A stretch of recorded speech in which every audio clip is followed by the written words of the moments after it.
right. And we're going. What were you saying?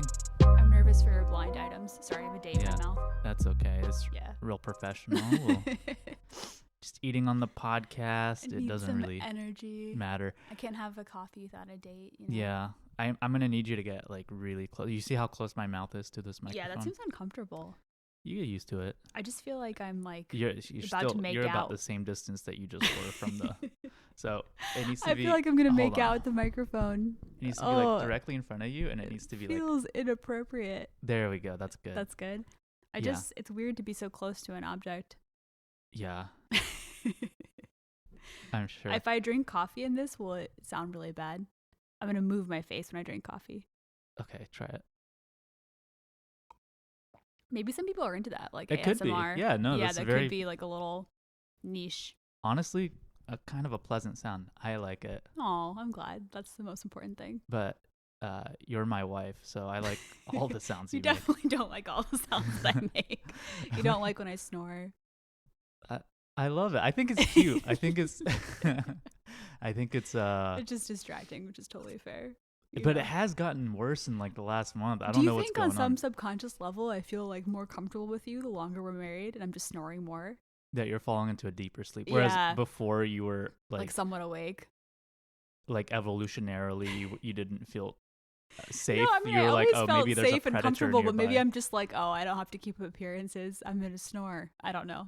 It's definitely not a conscious decision. It's probably just taking medication before bed, but it's hard to say. 9 Could months be a combination. 9 months into marriage, who needs to keep up appearances anymore? Oh, you still have to keep up appearances when you're awake, at least. You gotta keep when things you're fresh. okay, when you're conscious. All right, so should we talk a little bit about? Let's like introduce this thing, I guess. Yeah, should we introduce ourselves or the podcast? This whole thing is ourselves. This is weird. Yeah. Okay. So well, the podcast is called The Field Between. Yeah. Right. Is it The Field Between or The Field Between? It's the field between as far as I'm concerned. Not a field. Not like a random field. It's the field. It's the field between. Right. I'm still gonna need you to get right up on this microphone. Just don't lose like lip contact with. I won't. I'll just really think about making lip contact with the microphone. Yeah, it's nice. You get used to it. It kind of keeps your lips warm. Interesting. Anyways, yes, it's welcome everyone, and I guess we should just imagine that there's like another person here, but it's the field between. That's the other person. Yasmin. So my name is Ahmed. My name's Yasmin. And are we gonna play our intro music? Well, yeah, I'm gonna put that in the beginning. Oh, sorry. Okay. Yeah, no, that's okay. Yeah. I'll put that in at some point. Maybe we'll get like a little soundboard or something, or I'll set one up and we can like hear it and whatever. We'll get a more sophisticated setup if this really takes off. But yeah, I think we just started this because as we kind of stated earlier, we're married and we have a bunch of different and we're just looking for a project to work on together. Yeah, and we often enjoy sort of discussing reading together and discussing ideas. Yeah. And we come at it from sort of different perspectives, and we have different things that we tend to read. Some overlap, but also some kind of distinctive spheres. Mm-hmm. So we thought it would just be fun. Almost also to hold ourselves accountable for like thinking about reading and kind of tuning into new things. It could also some days or some weeks be a movie or an episode. It might not always be a reading, but or just saying some fucked up shit, just really bad takes. That's kind of what I'm trying to do with this whole project. There might be some creative differences there, but we'll find it in between. Okay. All right. So we chose the name of Field Between. It was actually Ahmed's idea. The Field Between. Mm-hmm. It's a reference to a Rumi poem about just kind of out beyond ideas of wrongdoing and right doing. That there's a place you can kind of just think through ideas without judgment. Yeah. And that's sort of what we're aspiring to. And Ahmed's hot takes are part of that intellectual pursuit. Yeah. So listen, I'm a millennial male, vaguely socialist. All I have to do more is than vaguely hot socialist. Yeah. All right. So I think we'll probably just be throwing a bunch of spaghetti at the wall in the first couple episodes. We'll see how it goes. Yeah, we've got some plans. We'll be talking about Conference of the Birds. Yeah. Ahmed has intriguingly threatened that he'll be giving me some blind items to react to. Yeah. So we'll see what that looks like. Yeah. So I did like minimal preparation for this, just so you know. Okay. Okay. So the first thing that I kind of have for you, and we'll see how this kind of goes. I don't know if we need a shared screen at some point or something, but I was thinking maybe I would show you a bunch of random tweets from my timeline. Wait, can we preface this by saying that Ahmed and I use Twitter in very different ways? Oh yeah. So I use Twitter mostly for academic networking. I'm a PhD candidate and I follow a lot of different academics. And so a lot of my timeline is about publishing or about, whatever latest sort of thing that is popular in that sphere. And Ahmed's timeline is... Mine is mostly just a bunch of random memes, some alt-right content. Which is just out of interest, not, to be clear, not out of a morbid interest, not a genuine endorsement. Right. Yeah. I don't think I'm being radicalized. But you also follow a lot of socialist content. Oh, sure. Yeah. Which probably balances out the algorithm. But yeah. Do we want to tell the story about how when we first got together, I'm a huge internet stalker. I went through like all of Ahmed's tweets and I had so many questions and I was so confused. And I thought about asking you about it, and then I did, and you were like alarmed and terrified. Yes. So I think the context is that I'm just kind of into stupid humor. I mean, you're very funny. You've done stand-up. You write humorous screenplays, whatever. But you also are into sort of like, some more slapstick I just stuff. tweet shit that doesn't make sense, and it makes me laugh, and it maybe makes my friend who I've done a lot of writing with giggle. Yeah. So that's all Twitter is about. But it's really dumb stuff. When Yasmin and I first met, I was just like, yo, I don't know why this woman who's getting her PhD is interested in me. Many reasons. And my friend agreed with me. He was like, yo, she's going to find out at some point that you're kind of dumb. This is Corey. Have you locked down your Twitter yet? And I was like, no, I don't know if it's an issue at this point. And then I go to bed, and then I wake up to a text from Yasmin with a screenshot of my own tweet. She's like, when you get a chance, explain this to me. And I think the tweet was like, it's about Math Blaster. It was a sex joke about the game Math Blaster. Yeah, which I was just not familiar with the game, so I was missing the context. Right, yeah, that's the reason why it didn't work is. But also, I think it's funny because I was more just like curious, but you read it as like you were like terrified. Oh, I thought I was about to get a lecturing. No, not at all. I just was like, explain this to me, which I guess is not really how jokes work. But I'm always like, oh, why is this way? It's kind of my take. But anyway, that's a little Twitter context. Yeah. All right. So I think in the future, I'm going to try to find like deranged tweets. Okay. That's what I was kind of going for. I was looking for just like the craziest takes. Mm-hmm. Oh, you should have done that one you showed me last night. That wasn't a tweet. It was a terrifying video of like a praying manatee that had... Yeah, that was gross. Yeah. We can do that eventually. Okay. But that's more visual. Great. That's true. Yeah. Okay. So this is... Twitter this week I think was pretty mild, but now that we're starting this in earnest, I'll try to capture things throughout the week as I see them. First up is this tweet by someone who goes by Peachy Keenan, and I'll let you look at it, but it's someone updating on the college admission season, and they said that they got this text from a friend. Niece got a 1450 SAT, 4.2 GPA, competitive athlete. She didn't even get into her safety schools. Going to junior college this year and is very depressed.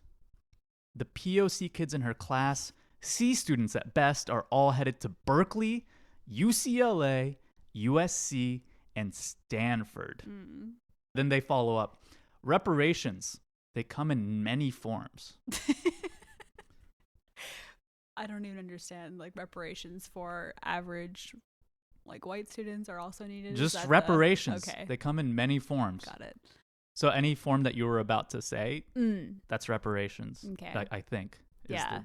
I don't have a hot take on this. I think that the college admissions kind of whole process in this country is really broken on a lot of levels. I think diversity is not the main issue. There are plenty of students who are average students who are not going to get into their top schools and will probably be absolutely fine anyway. And it's just part of the process. I think a lot of students kind of grow up thinking that they're perfect and special, and they don't realize how competitive it is. And it's not like you're a bad student or your life is over.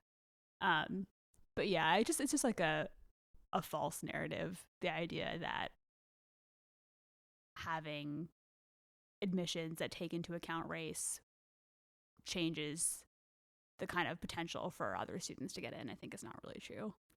Yeah. So I don't really have much of a hot take on that. But Just it it's a seems little like, silly. this is probably, I'm assuming niece is a white I think that's a good assumption. niece, Yeah. 4.2 GPA, competitive athlete. Mm. Uh, You know, do you think it's right that all these POC kids in her class, C students at best, are all headed to Berkeley, UCLA? What kind of name is Nice? Is that like the It's city in Paris? someone's niece, Oh, it's their niece. My bad. That makes more sense. right? Yeah, I think. I was like, what? Yeah, Yeah, I mean, who knows the full context of this person's story? They could have had a really crappy essay. I've read a lot of really bad essays by people who just don't know how to tell a narrative because they're yeah, 16, which is totally legitimate, but it gets edited to shit by their school counselor and by their parents, and there's just no sense of self left in there. yeah, I think also when you look at a resume, and all of this sucks, right? Like, we're making it sound like these are adults applying to corporate jobs, but they're not. They're just 16-year-olds, and so there shouldn't be these pressers. But I've looked at essays and I'm just like, and I've looked at people's applications, and it's so clear that they've only done these things in order to get into college. And mm-hmm. that's also really unappealing if there's no clear kind of interest. Okay. Yeah. I had a follow up tweet that someone had. I Well, was I looking. want to hear your hot take on this. I don't really have a take. I feel like as someone who,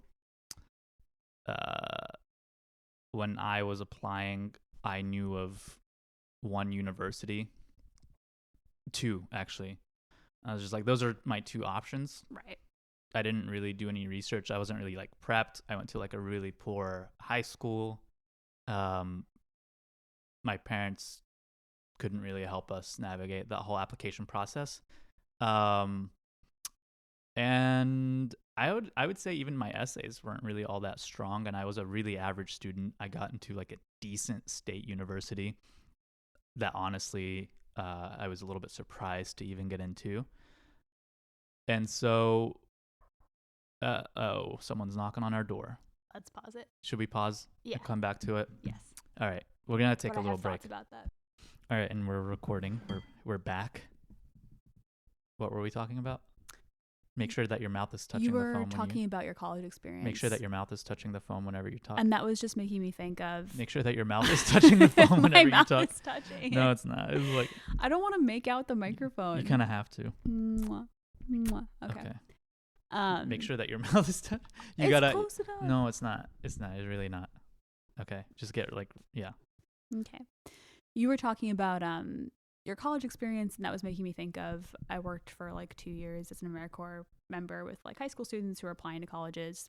Mm-hmm. And for every like one student who is like, wow, if there wasn't for affirmative action, I would have gotten into my dream college. There are like hundreds of students who have no help with the college process, who like are completely deserving and able to do well in all of these competitive schools, but just like don't have the kind of like cultural capital and know how to get there. So it's a kind of a bullshit Yeah. thing. I think in my case, I definitely, I think, benefited from it in a way that a lot of these critics of affirmative action, they would have pointed directly to me and be like, yo, this kid should not be here. But you were such a bright kid. Yeah, but I was a terrible student. And I Whatever. think you could have pointed to, like, I was that C student.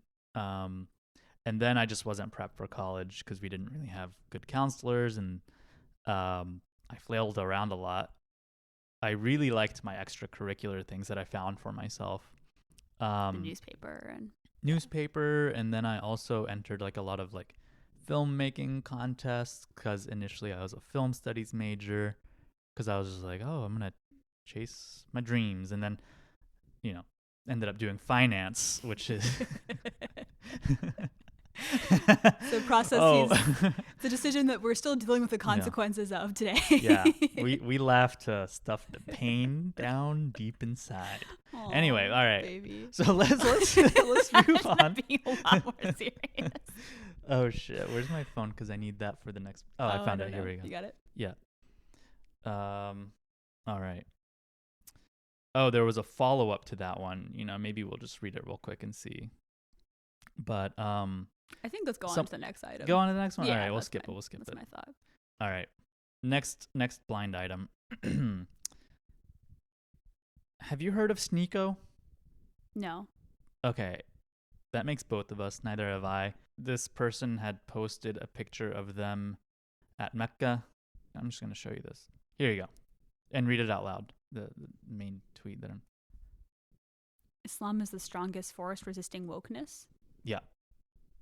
What are your thoughts on that? What does this have to do with Sneeko? Are they sponsored by a brand? No, that's who tweeted it. Oh, that's a person. Yeah. I have no thoughts on that. I can't. Islam is the strongest force resisting wokeness. We just actually, You can't not have thoughts on... Our neighbor just came in and we were just talking about Andrew Tate, who's allegedly converted to Islam. I'm not going to say allegedly. I don't know his heart. You know, I'm sure So that this guy, feels Sneeko, sincere loves to him. Andrew Tate. Yeah, but there's this whole segment of Twitter, which is terrifying, which is the sort of Muslim men who are really into like red pill kind of rhetoric and will give 1,000 pardons for these creepy dudes who are converting. And then if you're like in a fucking tank top, you get canceled. It's just so annoying. Yeah. Yeah, I think that if you start to sound like an alt-right talking point, but you're still saying you're Muslim, you should maybe kind of take a step back and think about that. Why is that? I think you are kind of capitulating to these cultural norms at the same time as you're saying that you are anti-culture, that you are finding the real Islam. You're just kind of parroting YouTube algorithm and language, you know? I don't know. Mm-hmm. Yeah.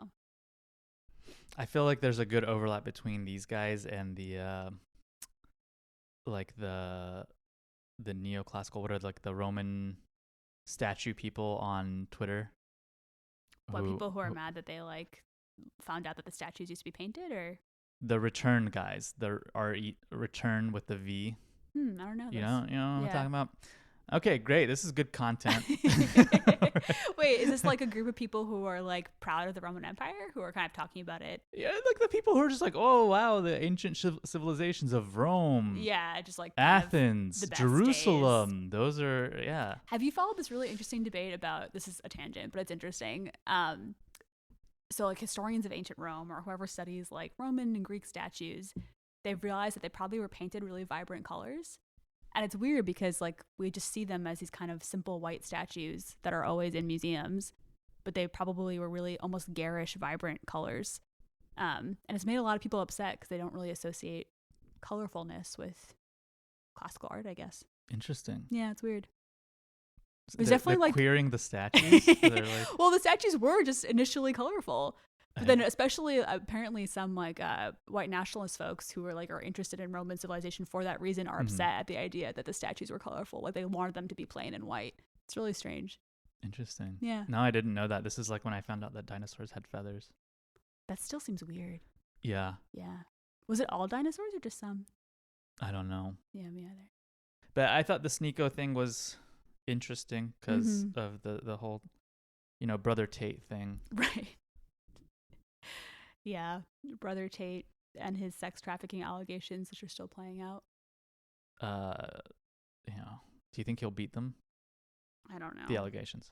I don't know, but I hope that he kind of becomes an increasingly obscure figure, and we don't remember his name. I feel like he's going to beat the allegations. He's gonna come to the United States. He's going to run for president. He's going to be our first Muslim president, unfortunately. Or he's going to get on a little like dawah proselytizing circuit here and just like go to mosques and get paid. Oh yeah. Yeah. Oh, that's a good move for you.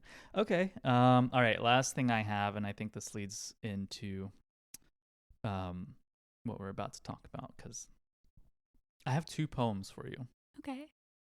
Did you write either of them? No. You write really good poetry. You should share it sometime. But okay. Yeah, you might not want me to after I read these, because these are beautiful. Okay, so this is someone published a book of poetry called "Getting Over You," and someone else tweeted 2 of the poems from it that I wanted to share with you. So, I have a question. Answer me honestly. Do you want us to continue? Yes or no? If it's not a yes, it's a no. I like that. You like this? Yeah. Oh my God, that's not what I was expecting at all. Did you think it was really basic or this something? This sucks shit. This is awful. No, I think Honestly. that's so true because no, honestly, Oh my. Okay. this is my all right. serious Wow. take. This is not how I was expecting this to go at all. I think that in relationships, I've been in relationships where there's just like a kind of comfort and you just sit with it, but they're not actively embracing you or saying yes to you. And then you should get out. You know, if it's not like a constant affirmation, if you're not growing, if you're not excited, then it's just stagnant and it's dying. Yeah, that's great. That's a good feeling to have. But as a poem, I think it's solid. I think that they conveyed a clear idea oh and my not too God. many words.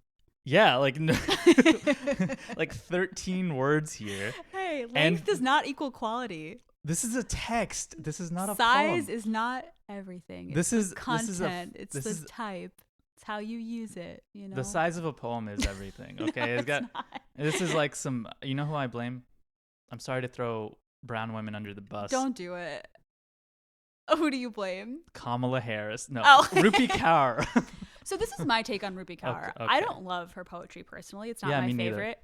But I also don't know why she has so many haters. Like, I do think a lot of people started reading her on Instagram and then started reading other poetry. I think she's a good gateway. I don't have any issues with fine. her, even though I don't like personally feel a lot when I read her poetry, if I'm being honest. Okay. Yeah. I'm not gonna fight you on that because I honestly haven't read a lot of her poems. I mean, I've just read stuff I've seen on Instagram. Right. Yeah. Jesus, this is not what I. Okay, this is all right. Okay, here's but wait, here's the going second back one. though, don't you kind of think that's a good sentiment though that the poem's conveying? Like, isn't it kind of good advice? No, You don't think so? no. To me, it comes off as someone who's annoying and. But that's how I feel. Like, if we're just like stagnant, then we're not actively in love. We're not learning. You don't feel that way? Wait.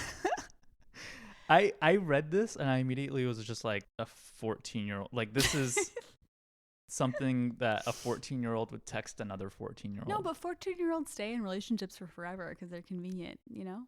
Not me. I was a little all over the place, but other 14-year-olds. Yeah, I dated very seriously as a I 14-year-old. know, you were so cute. I was in a relationship for 2 years. That's very sweet. I was in a relationship for a year. Uh-huh. Yeah. That's not I bad. think as a 15-year-old. Okay. All right, here's the second one. Again, this is from the book Getting Over You. When we first met, I had no idea that I would become so attached. That one I'm more on your side with. I think that just seems like a sentence. This is just getting at my annoyance at people who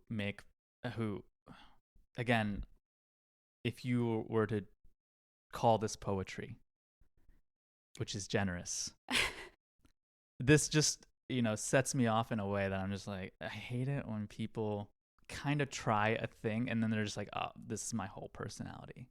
And other people, like, you get regarded for it in a way that I'm just like, it feels very unearned. Like, this is a book that was published and it has a cover and people buy it. And I'm just like, anyway, I found this because someone tweeted these two poems with the caption, and shout out to Paul McCallion, goes by Paul. Orange Pulp on Twitter. Great handle. Mm-hmm. He said, we have to shut down poetry until we figure out what's going on. And I absolutely agree with that, because I just feel like these like very unnecessary to share sentiments are just... I don't think there's cute. any sentiment that's unnecessary to share. I think that's the kind of cool thing about poetry, is that it's very intimate and it's just sort of whatever you want to kind of get out there in the world and convey. Mm-hmm. I definitely think there's been a maybe kind your of... love of squids or your fear of... Oh my God, stop. That's a specific shout out to an open mic we went to. I will say, quality really ranges at open mics, but I still love going to them. And part of what I love about them is this idea that anyone can give it a shot and can try their craft. And it's not a space that's kind of exclusive or based on expertise.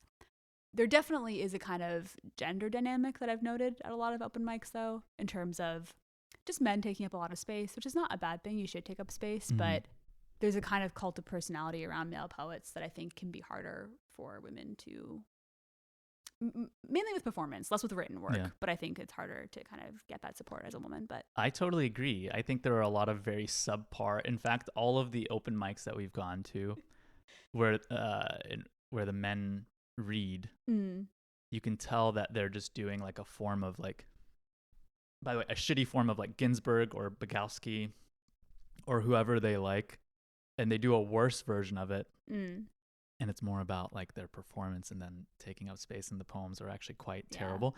And by the way, I put myself in that grouping, and I do so not to be like, oh, you know, like I'm like modest, but I want compliments. I do because I'm just like, I know the shit that I'm writing is bad, but I also don't publish them, and I don't share them with anyone except for you. I love your poetry. I disagree with that. There's several pieces that I think you should try and publish. Um, I mean, yeah, the like Bukowski wannabes. I hate Bukowski because I had an ex who loved him, and I just read way too much, and I'm turned off of it forever. But again, I just think there's worse things to make your personality. You know, if you want to make poetry your personality, even if I don't love your work, I think there's worse gimmicks out there. I feel like this is weird for me because I know one of the first things that I quickly found out about you is that a lot of like the male socialist spaces left a very bad taste in your mouth. Yeah, no, it's And true. this is that, but with poetry. This is like men just coming in and just like being like, look at me. I right. have barely tried at this thing, but I'm going to make it my whole fucking personality. And I'm going to get a lot of attention for it. And I'm going to use it to try to sleep with people. But really, there's like no substance. The socialist analogy is interesting because when you say that, I can think of a lot of spaces that I've been interested in, but I found intimidating because of the gender dynamics. Yeah. Yeah, I don't know. There's definitely a little voice in my head whenever I think about like sharing a poem on Instagram or something even really silly and low stakes like that. Mm-hmm. That is very self-critical. But I don't think that means other people shouldn't. I think you should gatekeep. I think that's you know, I'm not the one to be doing takeaway. it. Yeah. I'm not the one to be doing it, but I think it's not necessarily a bad thing. All right. I think you should have to rise to a certain level before. But part of the way that you kind of grow, I think, in any craft is showing your stuff, you know, and workshopping it and getting feedback and kind of being in community with others. I think if you stay alone in a room and you paint or you make music or you write and you never share it with anyone, you're not going to really grow. That's true. Yeah. But I feel like part of sharing your stuff is getting feedback like, hey, man, this truly sucks shit. Make this poem 2 sentences. Please do better before you come at us with any more stuff, because this is truly enervating. Something else we should say for a different podcast is the idea of like mastery over a subject versus kind of art for art's sake. Yeah. Because something I've been really interested in is trying to just make sure that I'm taking part in more creative processes, but they don't have to be like excellent. You know, like I cannot paint for shit, but like just paint to get my ideas flowing and that might influence my poetry, you know? Mm-hmm. Yeah. Yeah, absolutely. And yeah, to be clear, I have a lot of things that I would consider hobbies. I've mastered none of them. And I'm okay with that. I'm like, your hobbies don't have to turn into the thing that you like do full time, because we just don't have that luxury in life. And if you're interested in a lot of things, it's hard to like master all of them, but you should still do them. You hold yourself to very high standards though. It's very sweet. Like everything you do, your bread making, your chai making, your beat making, like you've got very high standards for yourself. Yeah, and I don't rise to them. And I want to. It's fine. Like I think people should have fun and do shit, but at the same time, it's just annoying because a lot of the people who do get attention for not really trying often to come from like very privileged backgrounds. Definitely. I think this element of just being good at self-promotion as a skill for all of these different creative spheres. Which is something that poor kids or people from poor backgrounds don't learn. Self-promotion is something that you specifically, I think, kind of struggle with. You're often very modest about things that you want to accomplish. And I just feel like that's the way to be. I disagree. I think if everyone just walked around, they're like, damn, I really suck at this Actually, thing. that's been like not a point of like contention at all, but that's been something we've worked through a little bit. I often want you to promote a little bit more because I think that there are people who are interested in reading your work and in kind of building community with you, and it's a matter of getting the word out there. But I understand that you don't want to make it all about you and you want to be thoughtful. And I think someone out there is doing it and they're doing it better. Just go to them. Speaking of doing it better, we have other poems to talk about, right? Yes. I think, so we'll try to talk about like a main thing to anchor the episode, but do you want to introduce it? Yeah, absolutely. So we're talking today about The Conference of the Birds, which is a really beautiful Sufi epic that both Ahmed and I read separately, but kind of led us together in terms of talking about it. Really classical text written by Fariduddin Attar in 1221. I think we'll get into a lot of the details, but more than we're going to talk about the plot, I think we'll just talk about the way that it sort of shaped us. So, just kind of setting some context for people who haven't read the book or aren't familiar with it. The premise is there are these birds, a group of bunch of different kinds of birds who hear about this, legendary or divine bird called the Simorg, Mm-hmm. and they want to go on a journey to go find and see the Simorg, but the journey is perilous, and there are a lot of different valleys which are uh, analogous Allegories for to like the Sufi stations, right? That you have right. to kind of go through to become closer to God in some Sufi orders. Yes, Yeah. and so you need a leader Mm-hmm. to lead you through all these different valleys and stations and The hood. the hood. Yeah, so they nominate the hoopoe bird to be their kind of spiritual guide on this journey, Right. and a lot of them don't make it. Each of the poems is kind of its own self-contained little um, allegory for lowering the ego in times of struggle to be able to really see and feel guided by God. Right. And it's really Um, sweet. Like yeah, each of the birds gets kind of personified. So yeah, there's some birds like the parrot decides not to go on the journey because he's too vain and he doesn't want to lose his beautiful colors. yeah, Um, but the 30 birds who do end up making the journey kind of decide to work together, which is also a really lovely sort of allegory for finding spirituality and community. yeah, I think a lot of Sufism can be somewhat elitist and about a very personal journey with the ego. And this is somewhat unique in terms of the birds really can't reach their king unless they're working together. right. Um, One other thing we should say, yeah, probably just kind of quickly, is that the title is a kind of Quranic references, and it's really, there's a lot of Quranic references throughout, which is sort of cool. So the Hudhud in the Quran speaks to like Prophet Suleiman, and so this is kind of idea of there being some traditions around birds being able to talk and kind yeah, of being leaders and guiders. yeah. When did you first read it? So I first read it as an undergrad in college. It was my senior year, and I was taking my first graduate class. I was the Mhm. only undergrad in the class.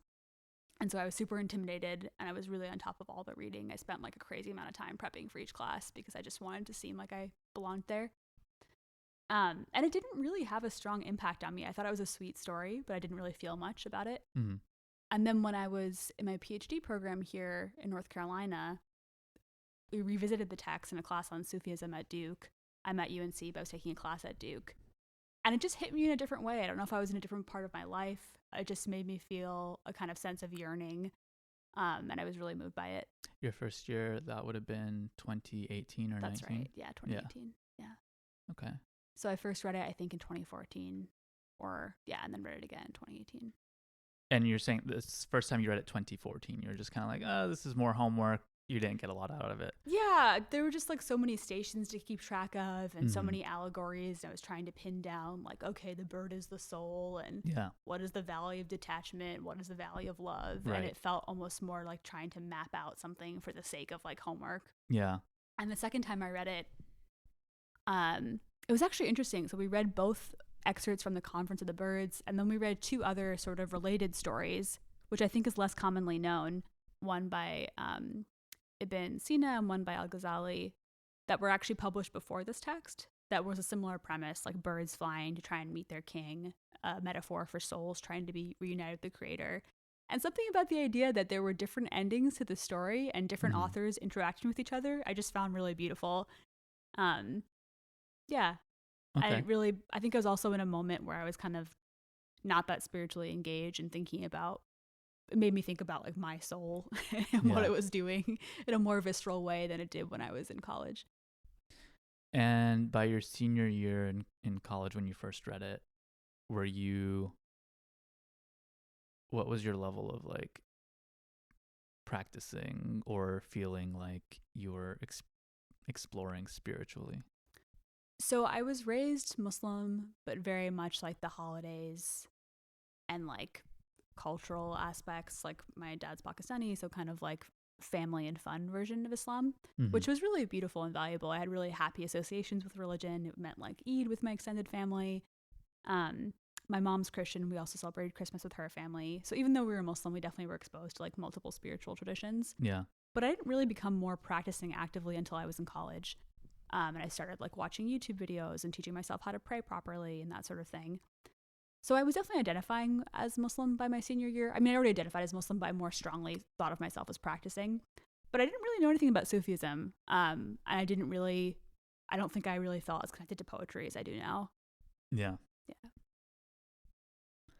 And then when you read it again in 2018, you feel like you were more like spiritually primed for it, like you were really Or maybe more broken, and that's why I found broken. it more. Why?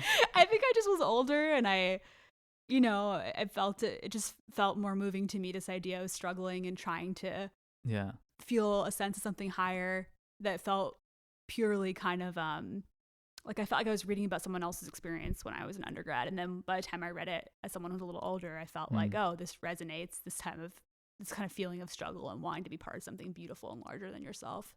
Right. Yeah. I first read this, I think, in 2020, in the midst of pandemic. One of my friends on Instagram, I was looking for some reading recommendations and some poetry recommendations specifically, and she recommended it to me. I was going through a breakup for a relationship that lasted almost 8 years, and so I found myself in a position of being in my late 20s and having to kind of like really find myself apart from someone else. And yeah, I think similar to you, I was just like a very low point where I felt like a little broken, and I was like definitely searching for something to feel connected to. And on top of that, it was height of the pandemic, and so things around me also felt very dire. So it felt like there Your was inner state was kind of mirrored by the outer world. a little bit, or that there was like some sort of feeling of like camaraderie or connection where like everyone was kind of going through the same thing. Yeah. Um, I never thought about that actually in terms of the timing of your breakup. That's sort of interesting that so many people were also in transition for different reasons, but yeah, that it was kind of a different time for a lot of people. yeah, for sure. So I started reading it, and I was really liking it. I was just also, this was at a time where I was like, I moved out of the house I was in previously and like started living in a new place on my own. And I thought, I was just like, I'm gonna be just Mr. Monk meditating on literature. I'm just gonna be alone and read Sufi poetry all day. Yeah. When I first started reading it, like my mattress was on the ground, and I didn't have a TV. I just kind of like, I didn't have a TV. I didn't really have anything other than like books and like speakers to play music on. And I was like, this is how I find myself. It was a little silly, but it was also just like a kind of an exciting time in that sense where I was just like, okay, I'm really like looking inward and figuring stuff out. And then, and also that's not totally true because I was on social media a lot, which is how I found you, or how you kind of found me. Yeah, we were connected previously just because we had met once in person. We weren't connected romantically at all, but I followed you on Instagram and Twitter, I think. Yeah. But I saw you posting excerpts from the book. Yeah. And this is a big plus. People post your reading. It doesn't hurt. It can connect you to other people. Yeah, that's right. Yeah, and I think I DM'd you and asked you about it, and we talked about it a little bit. We did. And I was in kind of the middle of reading it while you and I were together. And I remember well, we weren't together yet. While we were sorry, talking. While we were just like kind of chatting back and forth. And then we went on a couple of dates. Right. I was still reading this book, and suddenly I felt like everything was just connected to it. And a lot like I don't know, like there's this like concept of tawheed that like comes up often in the books, which is like oneness with everything beyond you, and like this kind of like romantic relationship with the divine that you kind of like allow yourself to be subsumed into and give yourself to, which like really really resonated with me because I found myself at the same time falling in love with you in a way that made falling in love feel like it was also like a religious or spiritual act. You know what I'm saying? Like, I Very Sufi of you to make an allegory out of romantic love for yeah, divine love. Yeah. yeah. I remember when I was reading it, and then after we had gone on a couple of dates, I was just I would call some of my friends and be like, okay, so how are things going with her or whatever? And I was just like, I was just like, hey, I want to be annihilated in the fires of this relationship and disperse into the, into the It's so funny ether. because you've said to me since that you weren't always, or that you weren't necessarily like a poetic kind of person, but that's always how I've known you, as this Hmm. kind of really intense, romantic. Like, you wrote me poems on our first couple of dates I thought were so beautiful and like so touching. And yeah, it's interesting.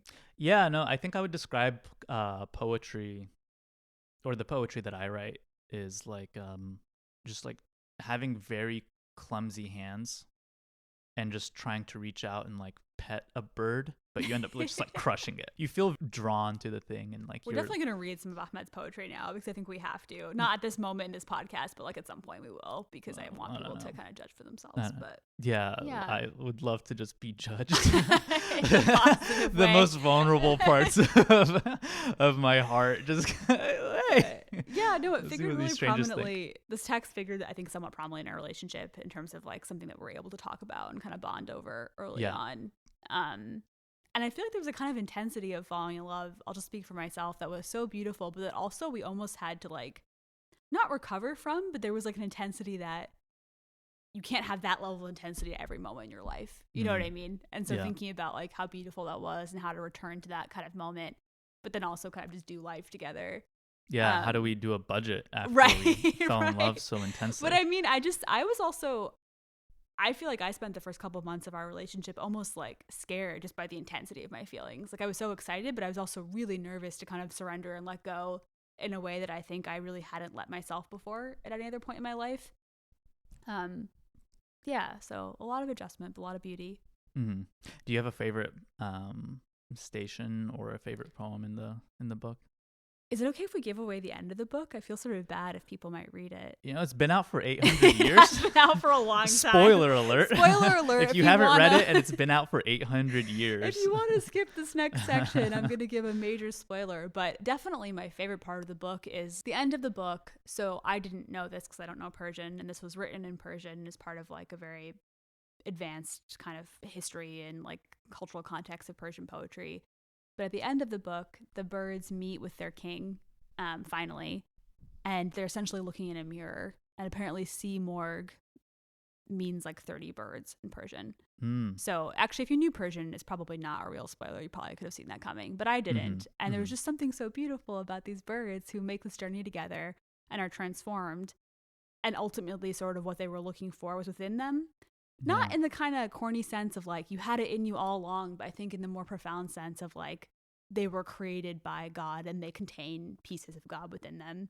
Yeah. And they are able to finally see that after this journey. And that was just such a twist I didn't expect. And honestly, a kind of complicated twist in terms of thinking about ideas of like the difference between the creator and the created in conceptions of Islam. I'm sure that there were people who took issue with that ending. Yeah. But yeah, it just floored me. It was so beautiful. Yeah. I think that was also one of my favorite parts too. It definitely has like a very heavy emotional hit to it at the end, when because you feel like you follow the birds through all these like very grueling stations, and some of them die, some of them don't make it, and it's really sad. But then yeah, they all die, and then they see themselves in the divine. Right. And I think the beauty in that is just like, again, I was like at a point in life where I was just like really looking for the divine in everything, and looking for meaning in a lot of things that like long held kind of political beliefs. I was just like, why? What sort of metaphysical thing binds me to this belief? And it can't just be like a, I don't know if like fully rational is the word for it, but it seems like it has to have more Right. to be justified. And so just feeling like a lot of connection and divinity in everything around you, I don't know, suddenly makes everything else line up and make sense. I also really love the one, I probably not going to recall exactly right. But this was also a time when I was really looking for a lot of like male bonding in my life, because I was like really afraid of, like, I'd lost some friends in the course of a breakup, and like people moved away, and it was a very lonely time at the beginning of pandemic. Um and so I was kind of very intentional about like looking for male friends, and I didn't really grow up with like learning how to show affection to other men. And so that's something that I just didn't really know how to do, and I've been very lucky to have a couple of friends in my life who are very, very good I was at gonna that. say you actually have a lot of really close male friends. That's so interesting. Yeah. Not a lot, but like some really great quality ones who like I feel like are really there for you, which is very Yeah, sweet. and not just Yeah. boys who just like, I'm like, oh, let's come over and No, like like play people you could call FIFA. if you needed to. Yeah. Yeah, no, they're like, I love you, Yeah. and call, and just like they ask you questions about how you feel, and I think that's really important, because a lot of like male relationships tend to be like quite shallow, honestly. I And think so a I lot was of just, men are really lonely. yeah, and I was like, I'm in my late 20s. It's gonna get only harder to make close male friends. Um, where was I going with this? But anyway, so there's like one of the poems in the book where the there is a, a sheikh or an imam who falls in Oh, love I with the remember this. princess. Yeah, He yeah. falls in love with this beautiful Who's like princess not Muslim is kind of who's the not Muslim. subtext, She right? makes him drink wine, Right. Scandal. a scandal. And then he kind of lets go of all of his sort of like piousness, and like starts sleeping outside of the walls of her palace, and just doesn't pray. And all he does is get drunk and like pine for this woman. And everyone who in his community before, in his life before, had kind of just abandoned him. And then I think it goes to some of the discussion of his friends, and they're like, what should we do? What should we do? And they're like, some of them are just like, oh, well, he abandoned the faith. Like, he's a bad person. We should not care about him anymore. I might be getting this totally wrong. But then his true friends are just like, no, we need to go pick him up and bring him back. And I feel like I remember that being a particularly sweet moment, that I'm like, oh, like you should try to love your friends even when They're they're going through it, Yeah. or they're not acting in a way that you feel is proper. or Even when or they're loving. outside the palace walls. When they're outside the palace walls, yeah. And I try to like actually put that into action in my own life, and just be Aw. like, like sometimes it's just hard to love people, but you Yeah. gotta love them regardless. That's another sweet thing about the text, and that I love about reading really older pre-modern texts, is it's so meandering. There's all Yeah. these funny little anecdotes. Alexander the Great makes an appearance, but it's kind of fun to have something, even though you have this fairly like linear thing of these birds trying to meet their king. Yeah. It's nice to kind of wander with the text into these kind of like little sub stories, and Yeah. it's a different way of reading. I kind of enjoy it. Yeah. Something else I wanted to say real fast about the text and about the kind of earlier iterations of the text.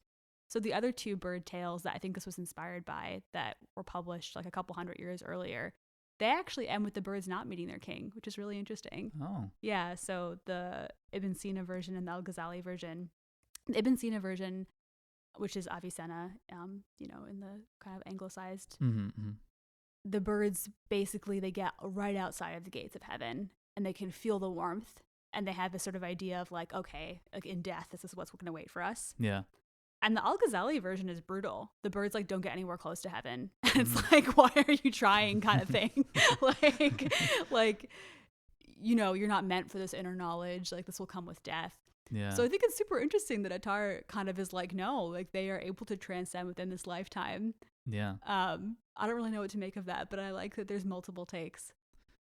I can't say I would have felt so inspired with way. the. You said that was the Ibn Sina version, or The Al-Ghazali version? The It was kind of like, nah, like the birds were kind of fools for trying. Yeah, that seems pretty rough, especially during a pandemic. I don't know. Right? Man, It was like, actually, no, it was really rough, Yeah. because I knew the Attar version. I was like, when I got to the end, I was like, what? Like, these Yeah. poor little birds are just like tired, and they've flown all this way. And really, the take-home message, as far as I got it, was you shouldn't have made the journey. Like, Yeah. you weren't equipped. But I think, again, that Interesting. gets to how like a lot of Sufi texts can be really elitist, and Yeah. I really appreciate this text for feeling more accessible and more like, if you try and you earnestly want to feel a sense of communion with the divine, whatever that looks like in this lifetime, that's possible for you. Yeah. Yeah. So who would you recommend this to? I would recommend it to anyone who's interested in poetry, anyone who's interested in spirituality, really anyone who's kind of in a phase of life that is questioning a little bit and trying to connect to something that is a sense of something deeper, or larger than themselves, whether that's in a political sense, whether that's in a spiritual sense, whether I think the ultimate goal for you and I is to kind of unite those. Yeah. I think something we both have been interested in is thinking about kind of our political convictions and how those align with our spiritual convictions and trying to find space for them to be in the same space. Yeah. And I think this text is a really lovely example of that, of just kind of finding faith through community, which is not easy. It's definitely a journey. It's definitely a journey that I'm still very much working through. And I would recommend it to anyone who is looking to impress a groovy chick and fall in love. Also good for that. Yeah. Definitely provides a good framing metaphor for a relationship. Just if you're someone who is ready to fall, just start reading some like good poetry. Don't read that bullshit that's like, if I texted you and asked you if we were together, would you say yes or no? This is definitely a little more impressive. You're right. I'm not gonna lie. Yeah, a little bit more impressive. Yeah. Anyway, I think we can wrap it up there. We're almost at an hour. Thank you so much, whoever's listening, if anyone's listening. Probably not. Probably not. That's okay. We're like those little birds. There's no one just like chirping out there. There's nothing. Yeah. That's right. It's about the intention of putting it out there. Yeah. Yeah. All right. Bye, everyone. Wait, we should have like an outro. Nope.